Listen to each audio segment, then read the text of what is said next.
I finished the conversation. I asked the guy, like, what do you recommend? And he goes, I'd sell every stock I own that you own. And I listened to him, and I sold everything I owned, and I told my dad, and thank God he did too. When did you first start feeling that COVID was affecting your personal life? And you mentioned that you actually started seeing some data from manufacturers in China. So we go to China 3 to 6 times a year. Mm-hmm. I was there at the end of November. So when I saw that there was an outbreak of this stuff in December, we didn't take it as seriously until in early January. And we talk to our factory twice a week. So January 15th, they basically start the lockdown as part of Chinese Lunar New Year. Mm-hmm. And that's when I knew this was real, because the Chinese government, the growth is already slowing down in that country. Mm-hmm. So I'm like, this must be bad if they are limiting people to come out of that. What is that you're the most anxious about right now? What I'm the most anxious about is what this is going to do to working people in the United States and really around the world, people who don't have a safety net. So, I mean, are we going to see millions of people here just bankrupt?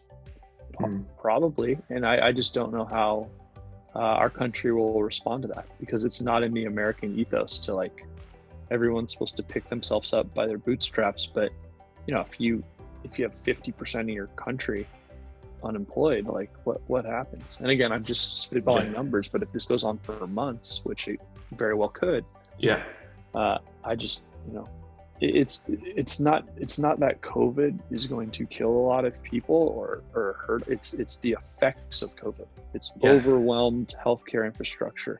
It's people not having jobs and getting, a couple $100 a week unemployment. Those will be the harmful issues for our country long term. What are the biggest opportunities you see for yourself and maybe for your company as well? If we continue to think, what does medicine in the United States and around the world look like long term? I think we can position ourselves to potentially build solutions that would allow for telemedicine solutions, right? My dad's a psychologist, and all of his work is now being done basically on a Zoom or on, FaceTime. He can't believe how much easier it is. Doesn't have to go to the office, right? And I think a lot of doctors will be doing the same thing. My girlfriend's a dentist, so it's a little harder, right? She is doing some virtual consults where, it's weird. They put their phone in their mouth to show them. But I think that's just going to be kind of expected in the world.